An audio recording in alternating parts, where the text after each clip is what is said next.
오늘 로마서 14장 17절, 18절 말씀 중심에서 하나님의 나라는 평강이라는 제목으로 하나님의 말씀 증거하겠습니다. 하나님의 나라는 평강이다. 너무나 명쾌하고 또 우리가 분명히 기억해야 할 말씀입니다. 하나님의 나라 그 자체가 평강이다 라고 말씀하고 계시는 것인데요. 우리 17절에 보면 그 의와 평강과 희락이 성령 안에 있는데 하나님의 나라는 그 성령 안에 있는 의, 희락, 그리고 평강이다 라고 말씀을 하고 계시는 거고요. 하나님의 나라, 천국, 우리 그리스도의 나라가 어떤 본질적 요소를 가지고 있는지를 드러내는 그런 말씀이라고 할 수 있겠습니다. 여러분, 우리 하나님의 나라, 이제 영원한 천국에 가게 될 건데요. 당연히 그때 우리는 평강을 누리게 될 것이고, 그리고 그곳에서 이 세상에서는 맛볼 수 없는 차원의 참된 희락을, 기쁨을 만끽하게 될 것입니다. 지금 우리가 누리는 어떤 기쁨과 즐거움과는 그 결이 그리고 차원이 다르다는 것, 그것을 여러분 기대하셨으면 좋겠는데요. 그 중에서도 이제 우리 한 해 산정교회 달력 말씀, 그냥 하나님의 나라는 평강 그 자체인 것에 대해서 아주 강조하면서 우리 로마서 14장 17절의 말씀을 기록해두고 있습니다. 당연히 하나님의 나라는 의, 그리고 하나님의 나라는 희락, 이렇게 해도 되는데요. 그 의와 희락이 넘쳐나는 진짜 평강의 나라, 그게 우리 하나님의 나라이다. 제가 우리 남성호 목사님 그 산정교회에서 말씀 전하신 유튜브를 이렇게 쭉 봤었는데요. 남성 목사님께서 이제 그 헬라어 히브리어 원어를 가지고 많이 말씀해 주셨더라고요. 근데 여러분 기억하시나요? 혹시 하나님의 나라를 우리 남성 목사님이 뭐라고 말씀하셨는지? 많이 강조하셨어요. 이 하나님의 나라를 특별히. 네. 하나님의 나라라는 이 단어 자체도 사실 신학적으로도 아주 큰 의미가 있는 주제 억구이기도 하고요. 그래서 혹시 하나님의 나라 이 헬라어로 기억나시나요? 바자로 시작하는데. 네. 멋지십니다. 바실레이아. 네. 바실레이아 투 데우. 그 우리 남성 목사님의 특유의 그 언어 그 억양이 있으시잖아요. 바실레이아 투 데우. 네. 데우는 데우 하나님이고요. 투는 이제 의라는 뜻이겠죠. 바실레이아, 그게 뭐겠습니까? 나라. 네, 나라. 하나님의 하늘나라, 천국을 의미하는 것입니다. 성경에는 천국, 하나님의 나라, 그의 나라, 그 아들의 나라, 이런 표현으로 다 말씀하고 있어요. 그런데 이런 단어는 좀 기억하시면 좋을 것 같아요. 바실레이아 투 데우. 네, 하나님의 나라. 여러분, 하나님의 나라는 무엇이라고요? 평강이다. 하나님의 나라는 사랑이다. 하나님의 나라는 의이다. 하나님의 나라는 희락, 기쁨이다 라고 말씀해도 되고요. 이번 한 달간 우리의 마음속에, 우리 성도님들의 심령 속에 깊이 새기셔야 할 말씀은 하나님의 나라는 평강이다 라는 거, 여러분 이것을 기억해 주시고, 오늘 본문은 사실 이렇게 해석을 할 필요가 없는 그런 말씀 중에 하나입니다. 그냥 내 입에서 이렇게 툭 나올 수 있도록 한 달 동안 많이 암송해 주세요. 그리고 달력에는 17절까지만 있지만 18절 말씀까지 함께, 우리는 하나님의 나라가 먹고 마시는 것에 있는 것이 아니고 성령 안에 있는, 성령으로 말미암는 의와 평강과 희락, 바로 그것임을 깊이 자각하고, 그와 같은 신앙의 모습을 가지고 그리스도를 섬기는 그런 우리들이 될 때 사람에게도 하나님께도 인정받고 칭찬받고 또한 기쁨이 되는 그런 진짜 멋진 인생길을 신앙의 길을 걸어갈 수 있다라는 것. 다 읽지는 않았는데 여러분 꼭 댁에서 로마서 14장의 말씀을 다 읽어보세요. 로마에 있는 그 교회가 사실 여러 가지 문제가 많았습니다. 왜냐하면 이방인들을 주축으로 세워진 교회이니까요. 네, 거기에 여러 가지 문제점들이 많이 발생하고, 네, 특별히 이제 먹는 문제에 대해서 이 말들이 많고 교회의 분란이 일었었던 것 같아요. 그 음식은 물론 이제 구약 성경에 먹지 말라 했던 그런 음식들을 비롯해서 특별히 요 우상 제물에 관한 이 부분까지도 다 포함하고 있는 말씀입니다. 그래서 우상의 제물 그리고 구약 성경의 레위 11장이나 먹지 말라고 금하셨던 음식들을 먹는 이들에 대해서 물론 이제 기독교에서 유대교에서 기독교로 다른 종교에서 또 이방인들 중에서 크리스찬이 되는 그런 모든 일들이 함께 섞여 있었던 바로 그 교회인데요. 거기에 그런 문제들이 좀 생각 이상으로 심각한 분란을 드러내고 있었던 바로 그때였던 것입니다. 그래서 믿음이 강한 자, 믿음이 약한 자를 로마서 1장 14장 1절부터 말씀하고 계시는데 믿음이 강한 자는 그런 음식들 아무것도 아니라는 거예요. 심지어 우상의 제물도 우상은 아무것도 아니고 그 제물도 진짜 별것이 아니니까 먹어도 된다라고 말을 하는 이들이 있었던 거예요. 네. 그런데 믿음이 약한 자들은 그러니까 구약의 모든 말씀들을 음식법에 관한 의식주에 관한 여러 가지 제사 제도에 대한 것이 예수님이 오심으로 다 폐해졌는데 그것을 온전히 믿지 못하고 믿기는 믿으나 그래도 뭔가 좀 꺼림칙하고 특별히 우상의 제물 같은 경우는 거기에 뭔가 귀신적 요소가 달라붙어 가지고 그것을 먹으면 내 실제 영혼이 그리고 내 몸이 이상을 일으킬 것 같은 느낌이 들어서 안 먹는 그런 이들이 많았다라는 것입니다. 서로가 서로를 그런 음식들을 비늘 있는 음식, 오징어, 돼지 이런 음식들을 먹는 이들과 그렇지 않은 이들이 아주 첨예하게 나뉘었는데 서로를 비판하고 서로를 멸시하고 그런 일들이 있었던 거예요. 그래서 우리 사도 바울이 그 상황을 지금 가름하고 있는 것입니다. 우리 그래서 이 17절에 그 말씀을 하는 거예요. 여러분 17절 다 같이 한번 읽어보겠습니다. 시작. 하나님의 나라는 먹는 것과 마시는 것이 아니요 오직 성령 안에 있는 의와 평강과 희락이라. 아멘. 여러분 마시는 것도요.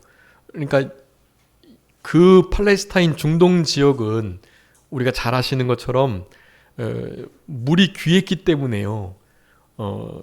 그냥 주로 음료로 포도즙을 먹었던 거예요. 포도즙. 포도가 생산이 되면 그 생산된 포도를 틀에 넣고 즙을 짜가지고 그 즙을 잘 보관했다가 그것을 먹는 거란 말이에요. 네.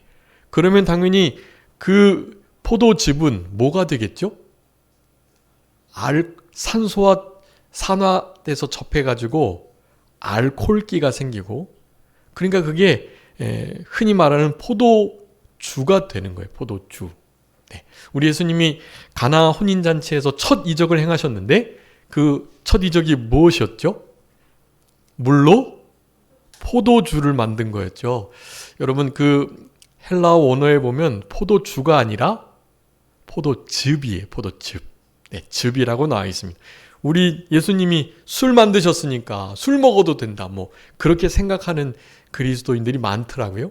여러분 그렇지 않습니다. 근데 그네들에게는 포도즙과 포도주를 구분하는 그런 개념이 잘 없는 거예요.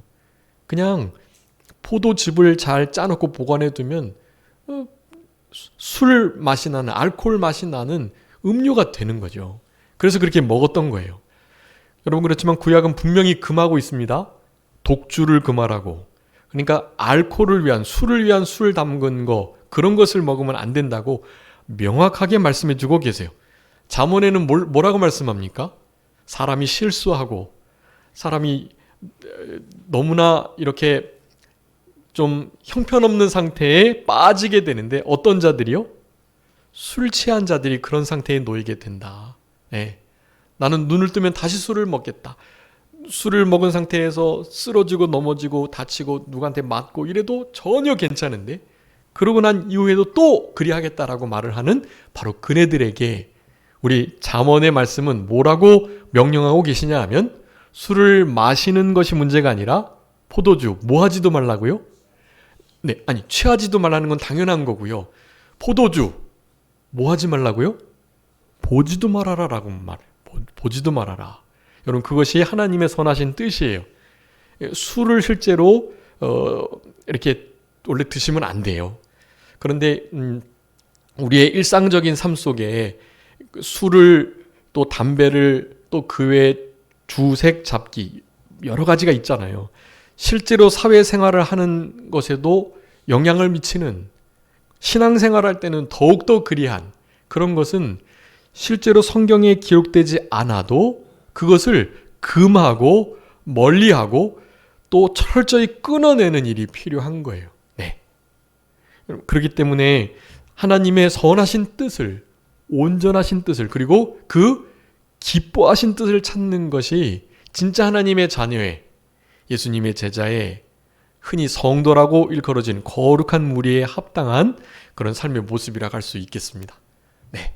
그런데 어쨌든 이 초대교회, 로마 교회 안에도 그런 먹고 마시는 문제들이 있었어요. 당연히 이방인들은 술에 취하여 향락을, 쾌락을 즐기는 일이 다반사였겠죠.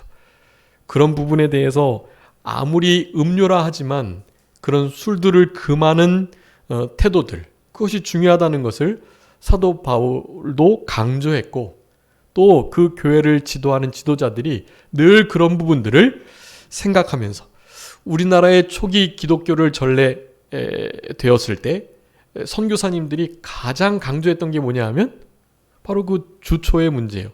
술과 담배에 관한 문제. 우리 대한민국, 우리 한국의 사람들이 참 근면성실하고 좋은데, 그렇긴 한데 이 술과 담배 문제, 그 이외에도 이제 사실 또 거짓말도 잘하고, 또 그렇게 바닥이 더러웠다 그래요. 바닥이. 뭐 당연히 제대로 길 정비가 안 돼 있기 때문에 비만 와도 막 질퍽거리고, 그러니까 이것이 그냥 진흙탕인지 혹은 사람의 변인지도 모르는, 그래서 그냥 길거리에다가도 다 이를 보고 그랬다는 거예요. 그래서 선교사님들의 보고서에 의하면 그게 너무너무 힘들었대요. 그런 것 때문에 풍토병도 많이 걸리기도 하고요. 그런 상황 속에서 어떻게 하면 좀 복음이 제대로 들어갈까 하는 마음을 가지고 그 필요를 살피다 보니까, 이와 같은 상황에서는 이 좀 사람을 복원, 우리 국민들을 좀 깨끗하게, 그래서 병이 안 걸리도록 해야 되겠다라는 생각 때문에 당연히 병원을 지었던 거고요. 그리고 계몽이 돼야 되니까 학교를 세운 거예요. 네, 학교와 병원을 지으며, 그리고 그네들에게 선진의 문물을 전달해서 조금이나마 이렇게 좀 더 윤택한 평화로운 삶을 살아가도록 하기 위해서 진짜 열악한 환경들을 먼저 바꾸는 일들을 했던 것이에요. 그러면서 당연히 이제 교회를 통한 복음을 전하는 일을 같이 함께 해 나간 거죠. 그래서 우리나라가 지금 이제 기독교 100년이 넘은 우리들인데요. 이렇게 실제로 미국보다도 인구 비례로 볼 때 훨씬 더 많은 선교사님들을 보내는 그런 복된 나라가 된 것입니다. 네. 이제 앞으로 향후 2030년 이후 이 전 세계를 이끌어갈 리더 국가를 여러 유수 잡지들이 벌써 한 20여 년 전부터 우리 대한민국을 거론하고 있었다고 그래요. 네. 지금의 무슨 G2, G7 이런 정도가 아니라 실제로 전 세계를 이끌어갈 리더 국가로서 우리나라. 그 2012년에 그 유명한 경제지에서 그런 발표를 했다고 그래요. GUTS, 거치라고 하는데 G는 Germany, 독일, 그리고 U는 USA, 당연히 미국이겠고, 그 다음에 T는 터키라고 해요. 터키. 네. 터키도 이제 사실 경쟁력을 가진 그런 나라로 봤던 것 같아요. 그러면서 S가 사우스 코리아예요. 우리 대한민국. 네. 우리 대한민국이 전 세계를 이끌어갈 4대 국가 중에 하나로 이미 20여 년 전부터 그렇게 말을 했고, 그것이 점점 확실화되는, 강화되는 그런 시대를 지금 살아가고 있다고 하고 있더라고요. 여러분, 어떻게 그게 가능하겠어요? 다른 것이 아닙니다. 범사에 종교성이 많았던 우리가 복음을 듣고 그렇게 우리 주님의 나라를 사모하며 예수 그리스도를 나의 친구 삼고 주인 삼고 자신이 가지고 있었던 그 주색 잡기 모든 것들을 버리고 힘써서 배우고 힘써서 열심을 품고 주를 섬기면서 이 자리에 오게 되었던 것입니다. 사실 한강의 기적도 그렇게 이루어진 거고요. 네, 우리 이승만 대통령, 박정희 대통령을 통해서요. 여러분이 지금 서울의 봄이라는 영화가 개봉이 됐는데 그것을 통해서 우리 전두환 대통령의 새로운 면면을 보게 됩니다. 여러분, 그것은 사실 여러 가지 그 영화적 요소로 각색이 된 거예요. 여러분, 그것을 잘 이해하시고 보셔야 하고 실제로 우리나라의 현 근대사를 좀 제대로 이해하셔야만 합니다. 여러분이 얼핏 생각하시는 것처럼 이승만, 박정희, 전두환 이런 이들은 완전 죽일 사람이잖아요. 여러분, 그 생각을 바꾸셔야 해요. 더 확실한 팩트와 사실에 근거한 공부를 통해서 그리 하셔야만 합니다. 아무튼 전두환 전 대통령에 대한 새로운 이 장이 열린 거예요. 그냥 완전히 죽일 사람으로 이승만, 박정희, 전두환을 그렇게 보던 그런 일들이 이제 여러 가지 기밀 문서들이 열리고 또 그 부분에 대해서 그래도 편향되지 않게 한번 알아보자. 도대체 어떤 일이 있었는지, 과가 무엇인지를 좀 제대로 좀 보자라는 합리적이고 또 이성적인 생각을 하는 이들이 많아졌기 때문에 그 일이 지금 이루어지고 있다라고 생각하시면 돼요. 아무튼 그와 같은 과정을 통해서 그건 하나님이 역사하신 겁니다. 역사를 통해서 지금 우리가 이렇게 지금 살아가고 있는 거예요. 여러분, 이것을 기억하시고 그 일이 휘청휘청할 때에도 이를테면 어제 그제가 3.1절이었는데 105주년이 벌써 되었죠. 우리나라의 독립과 건국을 위한 무폭력, 비폭력의 전국민적 저항, 이 저항을 통해서 지금 이 시대에 우리가 이렇게 살아가고 있는 이 복된 역사가 이루어지게 됐다라는 거예요. 여러분, 국가가 얼마나 소중한지요. 우리 성도님들은 그 시대를 아직 살아가시지 못하셨지만 그 시대를 아주 근처에서 경험한 분들이 계시는데요.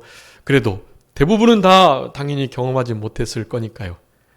여러분, 우리 대한민국이 대한민국 될 수 있었던 그 피 흘림의 역사가 사실은 영적으로 이어져서 하나님의 나라가 우리의 삶 가운데 이루어지고 그리고 이제 앞으로 영원한 하나님의 나라가 도래하기 전 그 나라를 이루지 못하게 할 사탄 마귀의 세력들이 그냥 단순히 한 국가, 우리 대한민국 국가 한반도 안에서 피 흘리는 정도의 문제가 아니라 전 지구의 하나님의 나라가 이루어질 거거든요. 그것을 반대하는 세력들이 전 세계적으로 크나큰 피 흘림의 역사를 통해서 하나님의 나라를 반대하는 일이 이루어지게 될 것이라는 것을 여러분 기억하셔야 돼요.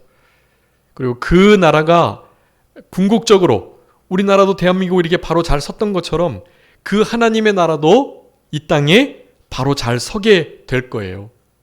여러분, 그 일에 우리는 믿음으로 참여하셔야 해요. 그 하나님의 나라가 바로 서기 위해서는, 이 세상 나라가 그리스도의 나라가 되기 위해서는요, 현재적 하나님의 나라, 오늘 본문에서 나타난 바로 이 장면도요, 현재적인 하나님의 나라를 말하고 있는 거예요. 한 교회 안에 음식 문제, 음료 문제, 그 이외에 다른 각양 다른 판단이 있을 수 있는데, 그런 문제들을 가지고 서로를 비판하고 서로를 업신여기고 이런 일이 있으면 안 되잖아요. 하나님의 나라가 바로 그 현재적으로 이루어져야 되기 때문에 사도 바울이 강력하게 명령하고 있는 거예요. 하나님의 나라는 먹고 마시는 것이 아니다. 그런 것에 진짜가 있는 게 아니다 라고 말을 하는 거예요.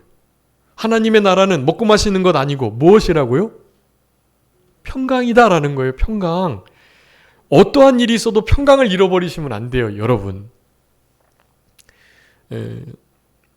제가 지난 교회에서도 그랬고 우리 산정교회에서는 좀 그런 말을 제가 덜 하긴 했는데, 왜냐하면 다 그런 것을 알고 계셨기 때문에요. 그런 이를테면 저는 정치, 경제, 문화, 예술, 국방, 교육, 종교, 여러분 이런 모든 우리 삶의 영역에 하나님의 뜻이 뭔지, 하나님이 뭘 기뻐하시는지를 말해야 하는 사람 맞잖아요. 저는 그것을 성경을 통해서 증거해야 되잖아요. 거기에 이를테면 정치적인 분야는 빼야 되나요? 정치는 싹 빼고 경제, 문화, 예술, 종교, 교육 그것만 말해야 되나요? 저는? 아니잖아요. 정치에 관한 부분도 무엇이 하나님의 뜻에 맞는지, 하나님이 뭘 기뻐하시는지를 저는 전해야 되는 사람이잖아요. 저는 그렇게 전했거든요. 그런데 그냥 하나님의 뜻과 하나님의 마음에 비춰 무엇이 더 하나님의 뜻의 마음에 가까운지를 저는 말했을 뿐인데, 제가 우파고 제가 좌파고 저는 그런 저의 성향을, 정치적 성향을 말한 게 아니에요. 제가 누구를 지지하고 누구를 어찌하고 이렇게 말한 게 아니거든요. 하나님의 말씀의 기준으로 삼을 때 무엇이 더 하나님의 뜻에 가깝다라고 그것을 분별할 수 있는 기준을 제시하는 거예요. 그런 것을 제시하는 것조차도 정치적이다 라고 말하면 그건 잘못된 거예요. 설사 어떤 목사님이요, 그런 정치적인 성향을 드러낸다 할지라도 여러분, 그런 상황 속에서 하나님의 뜻을 찾고 말씀을 받는 태도가 중요한 거예요. 저 목사님 내 정치 성향하고는 다른데?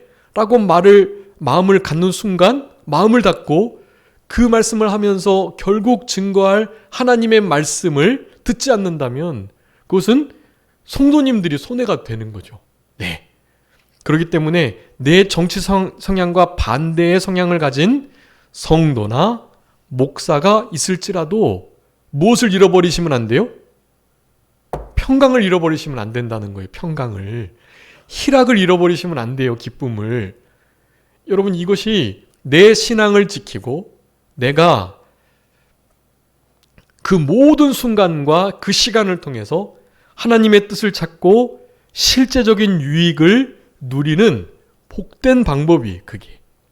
그것을 놓치면 소탐대실, 이 작은 것 때문에 아주 큰 거, 영원한 것을 놓치게 되는 거예요. 여러분, 결코 그런 미련한 일을, 그런 하나님의 나라와 머리가 건 삶을 살아가시면 안 되겠다라는 거예요. 정치, 경제, 문화, 예술, 국방, 교육, 종교, 여러분 모든 분야에 대해서 하나님의 뜻이 무엇인지를 명확하게 가름하고 기준을 제시하는 종들이 좋은 종이에요. 그게. 그 부분에 대해서는 이견이 없으셔야 하고요. 정치에 관한 분야를 말을 한다고 해서 거기에 대해서 정치적이다라는 프레임을 씌운다면 그 순간 사실은 신앙보다 자기의 정치 이념을 앞세우는 것이나 다름 아니고요. 그 순간에는 평강을 잃어버리는 거예요. 목사님 왜 잠깐만 저런 말씀하시지? 하면서요. 그렇게 생각하시면 안 되고 그런 말을 들으시면서도 평강과 주님이 주시는 기쁨과 희락을 잃지 마시면서 저렇게 말씀하시는 것은 지금 나에게 하나님이 뭔가를 말씀해 주시는 거구나 라는 생각을 하셔야 해요. 저의 짧은 목회 생활을 돌아볼 때 저는 솔직히 어떤 신앙보다도 정치 이념이 훨씬 더 강하다는 생각을 하게 돼요. 정치색이 다르면요, 하나님의 말씀이 안 들어오는 거다라는 결론이 내려졌어요, 제 안에. 그래서 제가 그런 말씀을 다른 목사님들께 좀 했었거든요. 이거 참 믿음으로 하는 말인데 그것이 정치의 문제를 다룬다는 것으로 이념적 프레임이 씌워지고 그것으로 인해서 아무리 성경을 근거로 한 바른 말씀을 해도 안 받아들이네 하는 말을 제가 이 정치 이념 앞에는 이 믿음도 말씀도 소용이 없더라고 라는 말을 제가 어느 목사님께 했었거든요. 그래서 제가 되게 많이 꾸중을 들었습니다. 그게 무슨 말이냐? 하나님의 말씀은 뭐함이 없다? 능치 못하심이 없다. 그 말씀의 주인 되시는 하나님도 능치 못하심이 없다. 그 말씀과 하나님을 믿는 자에게도 또한 능치 못하심이 없다. 목사님이 그런 경험들을 많이 하셨더라도 그런 말 앞으로 하지 마시라. 당연히 정치 이념은 문제가 아니라 사람은 고쳐 쓰는 거 아니다. 사람의 타고난 성품은 어쩔 수 없다라고 말하는 거, 그런 말 교육자가 하지 말아라. 하나님의 말씀 앞에 성령님의 역사가 있으면 정치 이념, 타고난 성품과 기질, 흔히 사람은 고쳐 쓰는 것이 아니라고 하는 그런 말들, 그거 다 불신앙적 말이니까 그런 말 하지 말고 그렇게 느껴졌던 그들을 위해서 기도하고 그들에게 성령 충만한 역사가 있도록 그들을 그냥 포기하지 말고 위해서 늘 기도해라 라고 아주 크게 책망을 받았었습니다. 네, 그 말씀에 저도 동의하고요. 이제 저도 앞으로는 정치나 타고난 어떤 지역색 이런 것은 믿음도 말씀도 어쩔 수 없더라고 하는 말을 진짜로 안 하려고 해요. 네. 중요한 것은 여러분 어떠한 상황 가운데 계시더라도 이 의로운 부분, 여러분 이거 옳은 것은 옳다, 아닌 것은 아니다 하셔야 해요. 네, 노라 말하는 크리스찬 그런 책도 있었는데 여러분의 삶 속에 사업장, 직장, 그리고 여러분들이 생활하시는 친구와 이웃들과 친척들 여러 가지 공동체 속에서요, 서로 사람을 위한다고 분위기를 위한다고 아닌 것은 아니다고 해야 하는데 그냥 침묵으로 동조하시거나 그냥 아닌 척 하시거나 그러지 마셔야 해요. 하나님의 나라는 평강일 뿐만 아니라 의이니까요. 의. 여러분 의로운 면에 대해서 옳은 것은 아닌 것은 아니다 하셔야 하는 것이 우리들의 의무입니다. 이런 마음을 가지고 살아가는 것, 여러분 이것이 하나님의 나라를 누리는 거예요. 하나님의 나라를. 당연히 물론 희락 놓치시면 안 되겠죠. 일반적으로 세상의 어떤 것으로 말미암는 즐거움과는 다른 희락과 기쁨을 나타내시는 것입니다. 당연히 의를 통해서 하나님과 바른 관계를 유지하고 옳은 것은 옳다, 아닌 것은 아니다 하는 그 심령 속에, 그리고 평강의 하나님이 함께해 주시는 그 평강의 삶을 바탕으로 한 기쁨, 희락이겠죠. 여러분 그런 희락이 늘 있으셔야만 합니다. 그러니 의, 희락, 그리고 평강, 이것은 그냥 하나님의 나라 그 자체라는 것을 여러분 잊으시면 안 돼요. 여러분 그 하나님의 나라는 어디 있는 것입니까? 하나님의 나라 어디 있다 그랬죠? 읽었는데 17절 다시 한번 읽어보겠습니다. 시작. 하나님의 나라는 먹는 것과 마시는 것이 아니요 오직 성령 안에 있는 의와 평강과 희락이라. 아멘. 개역 성경에는 성령으로라고 되어 있는데요. 개역 개정에는 이제 성령 안에 있는으로 바뀌었어요. 여러분, 의와 평강과 희락이 어디 있다고요? 성령 안에 있어요. 여러분, 그 성령님은 어디 계시죠? 우리 마음 안에 있죠. 그래서 하나님의 나라를 요청하는 이스라엘 백성들에게 우리 예수님이 하신 말씀이에요. 하나님의 나라는 여기 있다, 저기 있다 하는 것이 아니고 어떻게 해요? 한번 읽어봐 주세요. 누가복음 17장 21절. 또 여기 있다 저기 있다고도 못하리니 하나님의 나라는 너희 안에 있느니라. 아멘. 여러분, 하나님의 나라는 어디예요? 우리 안에 있어요. 우리 마음 안에, 우리 안에 있는 거예요. 우리 안에 누가 계시니까요? 성령님이 계시니까요. 여러분, 그 성령님 안에 무엇이 있으니까요? 평강이 있으니까요. 여러분, 그래서 의와 평강과 희락, 이것은 성령 안에 있는 것이고 그 성령님께서 우리 안에 계시니 오늘 제목처럼 하나님의 나라는 평강이기에 그 평강은, 그 하나님의 나라는 어디 있다?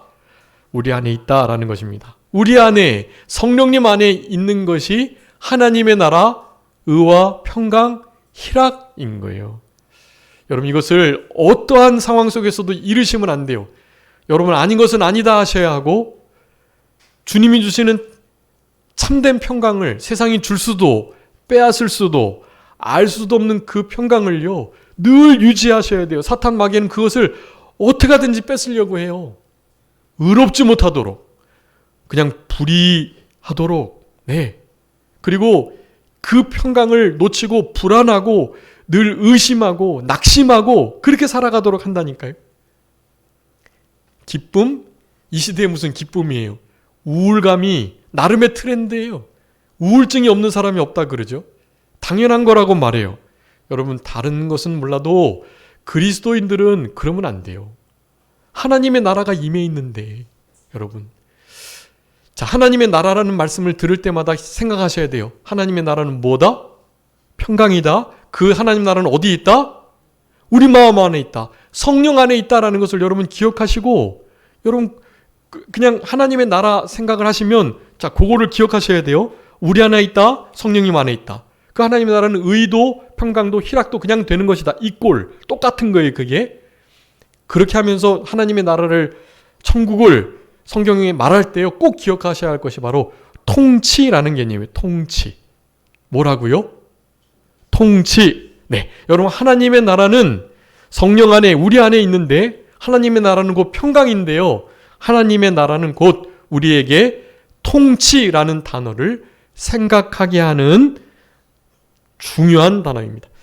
바실레이아 투 데우, 이 말은요 우리 하나님께서 다스리시고 간섭하시고 그 뜻이 이루어지는 장소라는 거예요. 네, 여러분, 하나님의 나라는요 지금 우리 안에, 여기 우리가 여기 있으니 이 교회도 하늘나라가 교회 천국이 되는 거예요. 우리 성도님들께서 가시는 그곳이 직장 천국, 사업장 천국, 가정 천국, 네, 교회 천국 되는 거예요. 주님이 다스리시고 주님이 명령하실 때 순종하는 그곳, 거기가 바로 천국인 거거든요. 하나님의 통치가 이루어지는 곳. 여러분, 그것은 좀 지금은 아직 미완성이에요. 현재적 나라, 그 중에 가장 가까운 게 이제 교회죠. 교회가 가장 가까운 하나님의 현재적인 천국, 하나님의 나라예요. 그런데 이제 앞으로 이루어질 영원한 천국, 거기가 이제 온전한 진짜 천국이겠죠. 거기는 진짜 100% 하나님의 통치만이, 다스림이 있는 곳이에요. 근데 여기는 그렇지 않고 다른 사람이, 어떤 세력이, 나의 부패성이, 나의 욕심이 하나님의 명령과 통치 다스리심을 거부하는 그런 가능성이 있는 장소이니까 불완전한 거고요.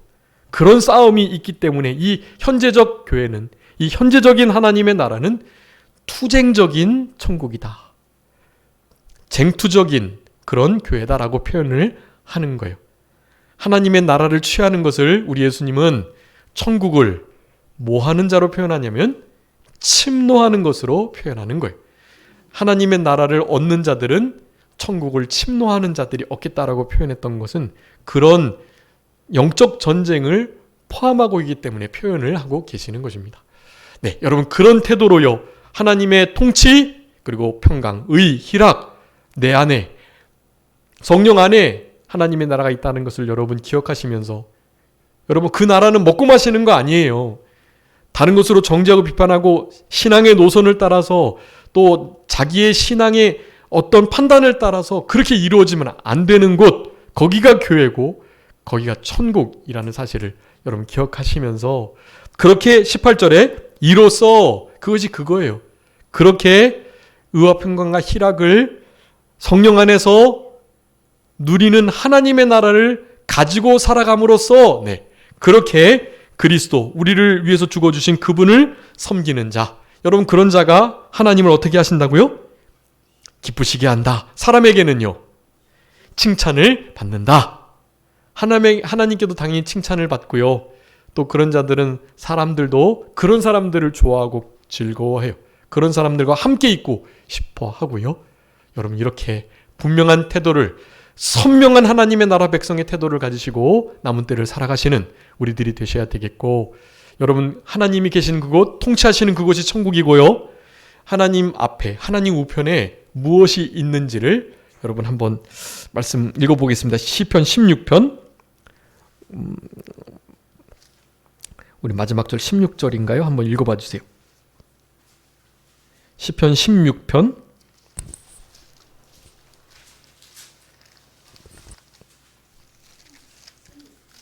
16편 마지막 주께서 생명의 길을 내게 보이시리니 주의 앞에는 충만한 기쁨이 있고 주의 오른쪽에는 영원한 즐거움이 있나이다. 아멘. 여러분 우리 주님 앞에 무엇이 있어요? 충만한 기쁨. 그 우편에는요 영원한 즐거움, 영원함과 충만함이 함께 있는 기쁨과 즐거움이 우리 주님 앞에 주님의 통치와 다스림 앞에 있다. 네, 이것은 세상이 줄 수 없는 일시적인 향락적인 무슨 지금 우리 미국의 필라델피아나 미국에 유행하는 물론 주마다 그 마약법이 달라서요. 펜타닐이라는 거 아시죠? 그게 실제로 아주 큰 문제가 되더라고요. 그게 우리나라도 사실 들어와서 일부 학생들에게 무슨 꼬마곰 젤리 뭐 이런 거 들어도 이렇게 막 있었다고 그래요. 사탕으로. 이게 참 우리나라가 이게 마약 청정 지역이었는데 지난 정권 때 검사들이 특별히 마약반 같은 걸 다 없애버려 가지고요. 마약이 그냥 너무나 손쉽게 들어오게 됐다고 그러네요.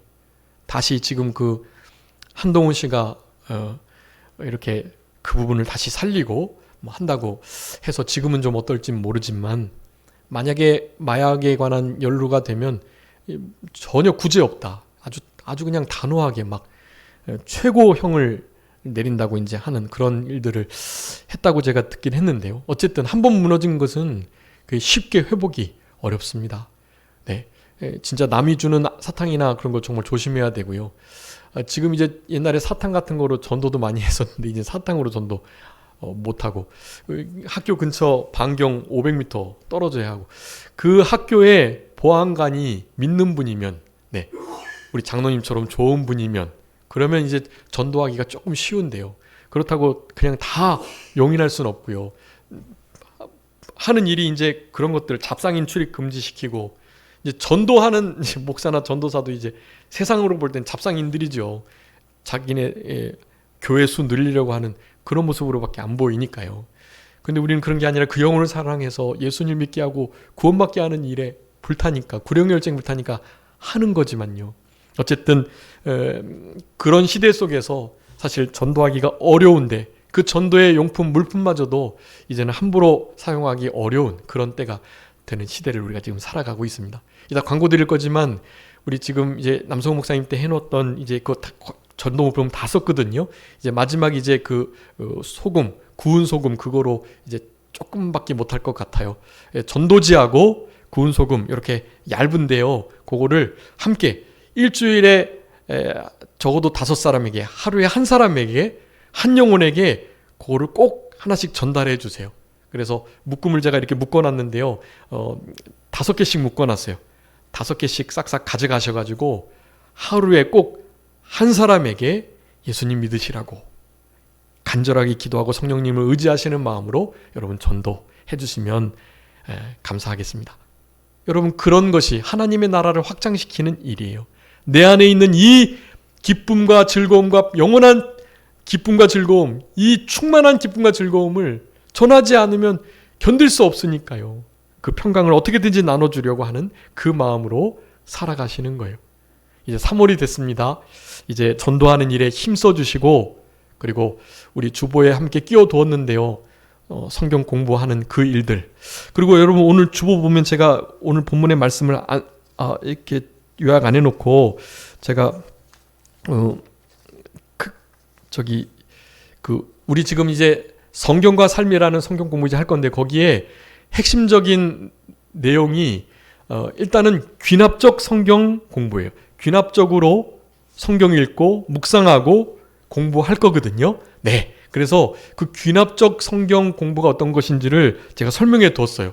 여러분 그거 그냥 읽어보시면 다 알아요. 여러분 성경을 읽고 성경을 묵상하시고 공부하실 때 이런 방향으로 하시면 우리 마음속에 정리가 잘 됩니다. 이게 제일 중요한 거예요. 관찰, 해석, 적용. 한번 따라해 볼까요? 관찰, 해석, 적용. 네, 이 3가지를 가지고 실제로 큐티도 하시고 성경을 읽으시고 그리고 이제 앞으로 할 성경 공부를 하시면 돼요. 관찰이 뭘까요? 본문이 무엇을 말하는가를 잘 찾아내는 거예요, 먼저. 해석은요, 그 찾아낸 어떤 팩트를요, 어떤 의미로 이렇게 쓰고 있을까라는 것을 생각하는 거예요. 네. 이렇게 지금 어떤 현상을 썼는데 그 현상이 어떤 의미를 갖지? 라고 생각하는 거예요. 그리고 나서 마지막 적용. 아주 구체적으로 실천 가능한 것을 관찰해내고 의미를 찾은 바로 그것을요. 그럼 우리의 삶 속에 나에게는 지금 어떻게 이 말씀들이 이루어져야 되지? 라고 생각하는 거예요. 네. 이것을 흔히 성경의 귀납법적 묵상, 성경 공부라고 하는데요. 여러분 이런 태도를 가지고 그것은 핵심이 그거예요. 성경이 결국 무엇을 말하는가. 네, 여러분 그게 가장 핵심입니다. 그래서 성경 공부를 이제 3월부터 하는데요. 하는 이유가 그거예요. 다른 것이 아닙니다. 요한복음 5장 39절에 너희가 성경에서 영생을 얻는 줄 생각하고 성경을 연구하거니와. 이 말씀에 의해서 우리는 성경 공부를 해야 하는 거예요. 여러분 이런 마음들을 가지시고 하나님의 나라를 실제로 우리의 심령 속에 잘 이루어 드릴 수 있도록 귀납적으로 하나님의 말씀이 우리 신비에 잘 새겨지는 그런 복된 인생길을 3월부터 그리고 주님 다시 오실 때까지 계속 해나가시는 우리들 되었으면 좋겠고요. 여러분 현재적인 천국 교회고 성령 안에서 의와 평강과 희락이다 라는 이 진리를 기억하시면서 이 말씀 암송하시고 그와 같은 삶의 원리로 그리스도를 잘 섬겨내는 우리들이 되므로 하나님을 기쁘시게 하고 사람들에게 칭찬받는 그런 우리들의 남은 생애가 다 되셨으면 좋겠습니다. 자, 기도하겠습니다. 살아계신 우리 아버지 하나님 감사합니다. 하나님의 나라가 현재적으로 우리 가운데 임해질 수 있도록 하나님의 말씀을 사모하며 그 말씀을 생명 삼을 수 있는 우리들 다 되게 하여 주시옵소서. 하나님의 나라 먹고 마시는 것 아니고 거기에 하나님의 나라가 있는 것이 아니고 성령 안에 있는 의와 평강과 희락이라 하셨사오니 이 말씀을 신비에 잘 새기고 이 말씀대로 그리스도를 섬겨내므로 우리 하나님을 기쁘시게 하고 사람들에게도 칭찬과 존귀를 받을 수 있는 우리의 남은 생에 되게 해주시기를 간절히 바라옵고 모든 것 주님께 맡기오며 살아계신 예수 그리스도의 이름으로 기도 올리옵나이다. 아멘.